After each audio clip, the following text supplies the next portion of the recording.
If you could pack all of human history into 1 year, we've only been farming and eating grain since about yesterday, which is when we became shorter and fatter.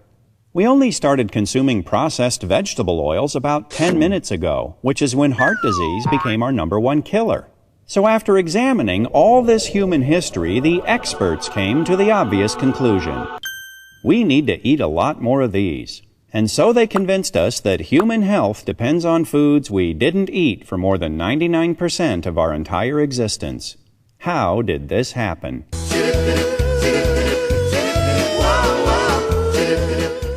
In the 1950s, a biochemist named Ancel Keys published a study that compared heart disease and fat consumption in a half-dozen countries. The more fat, the more heart disease. The trend line was unmistakable.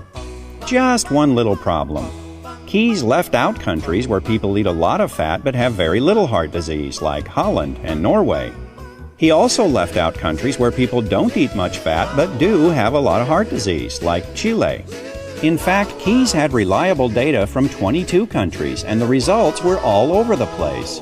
But you can't make a big splash in the scientific community with a trend line that looks like this. So Keys did what any dedicated researcher would do.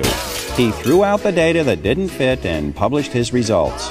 His punishment for this bit of scientific chicanery was to get his picture on the cover of Time magazine. Keys became known as the father of the lipid hypothesis, which says that eating saturated fat raises the cholesterol in your blood, and high cholesterol in your blood clogs your arteries and causes heart disease. The hypothesis that when you eat high fat, that produces high cholesterol, and the cholesterol produces heart disease, is wrong in every one of those links. This whole idea that dietary fat causes cholesterol problems is sort of a myth. The whole idea that cholesterol problems lead to heart disease is a myth. The theory is completely and totally wrong.